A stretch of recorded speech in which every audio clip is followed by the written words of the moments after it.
शहवतरानी करते हो, और तुम्हारी जिन औरतों को अल्लाह ने तुम्हारा जोड़ बनाया है उनको छोड़ देते हो, बल्कि तुम हो ही हद से गुजर जाने वाले।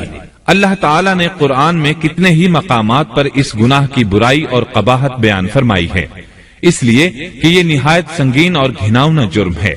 अल्लाह ताला फरमाते हैं, और लूत का जिक्र कर जबकि उसने अपनी कौम से कहा कि क्या बावजूद देखने भालने के फिर भी तुम बदकारी करते हो? ये क्या बात है कि तुम औरतों को छोड़कर मर्दों के पास शहवत से आते हो?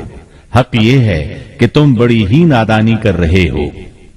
अल्लाह ताला ने इस कौम की कबीह खसलतों का जितना जिक्र किया है किसी और कौम का नहीं किया। इन्हें काफिर, मुजरिम, जाहिल और हद से बढ़ने वाला कहा गया, कहीं फजूल खर्ची करने वाले और फासिक कहा गया।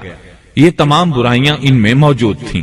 अल्लाह ताला फरमाते हैं, और लूत को याद करो जब उन्होंने अपनी कौम से कहा, तुम ऐसी फहाशी करते हो कि तुमसे पहले किसी जहां वाले ने नहीं की।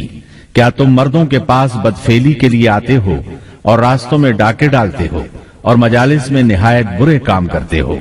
ये लोग इस कदर खबीस थे कि भरी मजलिस में बुरे बुरे काम करते थे। मसलन सबकी मौजूदगी में जोरदार आवाज के साथ हवा खारिज करते, फिर अपनी इस हरकत पर हंसते। गरज ये कि बुराई की तमाम तर सिफात इनमें मौजूद थीं।